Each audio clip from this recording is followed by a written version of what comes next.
आइए अब महायुद्ध के बीच, इस जंग के बीच ईरान ने बहुत बड़ा हमला कर दिया है, वो आपको बताते हैं। जहां कतर के उल उदैद एयरबेस पर यह अटैक की खबर इस वक्त मिल रही है। अल उदैद एयरबेस पर यह हमला किया गया, ये बड़ी खबर है। कतर में लगातार हमले किए जा रहे हैं। कतर का जो नेचुरल गैस का प्लांट था वो भी टारगेट किया गया। ये तस्वीर बहुत बड़ी है, ये तस्वीर आप देख रहे हैं, यानी कि जो एक डोम सा स्ट्रक्चर आपको नजर आ रहा है वो तबाह किया गया है। मैं सर बताना चाहेंगे क्या स्ट्रक्चर है, क्या कोई मिलिट्री फैसिलिटी दिख रही है आपको? ये अल उदैद एयरबेस जो है ये सबसे बड़ा बेस है पूरे के पूरे गल्फ में यूएस आर्मी का। नहीं, ये क्या रेडार से जुड़ा हुआ है कि किस तरह का इंफ्रास्ट्रक्चर तबाह हुआ है? एक मिनट, मैं पहचान नहीं पा रहा हूं इसको। श्याम सर या ओपी तिवारी सर? मैं पहचान नहीं पाया इसको। जो लास्ट वाला हम पिक्चर दिखा रहे हैं, तीसरी तस्वीर।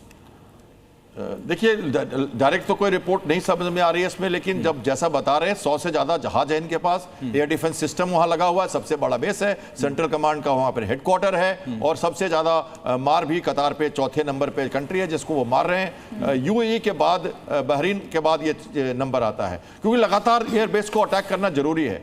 आप समझ लीजिए 80 से ज्यादा जहाज फोर्ड पे, 80 से ज्यादा जहाज लिंकन पे, और 100 से ज्यादा जहाज यहाँ। लेकिन ओपी तिवारी सर, ये ऐसे वक्त में जब कल ही डोनाल्ड ट्रंप ये कहते हैं कि ईरान को 90% जो उसकी पावर है उसको खत्म कर दिया गया है, उसके बाद ईरान का इतना बड़ा हमला होना, डोनाल्ड ट्रंप की बात में सच्चाई है क्या? डोनाल्ड ट्रंप जहां तक कह रहे हैं कि उसका एयरफोर्स तबाह कर दिया है, नेवी भी, जो एक्टिव नेवी थी वो तबाह कर दिया, लेकिन जो सीक्रेट वेपन है उसके बाद उसको कुछ नहीं कर पाए हैं। और जहां तक इंडिकेशन दिखा रहे थे कुछ रेडोम लग रहे थे, हो सकता कम्युनिकेशन का हो या एयर डिफेंस का हो, जो तबाह किया था, जो पिक्चर पूछ रहे थे ना, ये रेडोम से थे पूछता। लेकिन यहाँ के उसको तबाह करना ईरान के लिए अत्यंत आवश्यक है। पहले दिन ही उन्होंने कुवैत में 3 F-16 गिरा दिए थे। अब कॉम्बैट लॉस था, वो कह रहे हैं कि फ्रेंडली फायर के हुआ था, लेकिन गिरे अवश्य थे। तो इराक एक बहुत एक्टिव है। अब इस तरीके का अटैक से अमेरिका में क्या फर्क पड़ा? अमेरिका के जवान और ऑफिसर और मिलिट्री पर्सन सबसे ज़्यादा डीमोटिवेटेड हो चुके हैं, बिकॉज उनको पता है किस लिए लड़ रहे हैं, एक बेवकूफ़ आदमी के लिए लड़ने के लिए तैयार है। इसीलिए जितने जवान हैं सब रेजिडेंशियल बिल्डिंग में, इवन CIA के जो एजेंट्स हैं वो भी रेजिडेंशियल बिल्डिंग में जाकर उन्होंने शरण ली हुई है।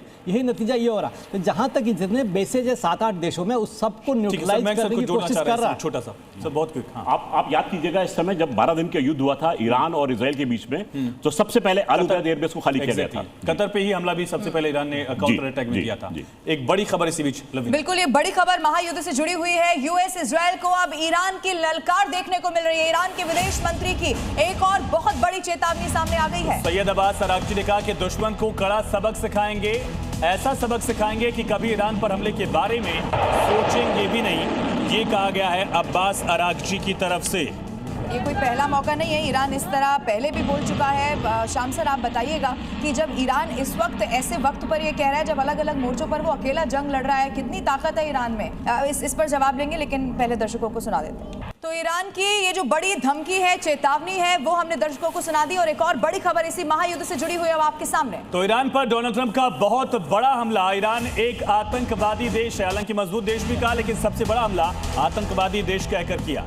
ये डोनाल्ड ट्रंप का स्टेटमेंट है। मिडिल ईस्ट पर हमले का पता नहीं था, हम इस बात पर सदमे में है, ये डोनाल्ड ट्रंप ने कहा।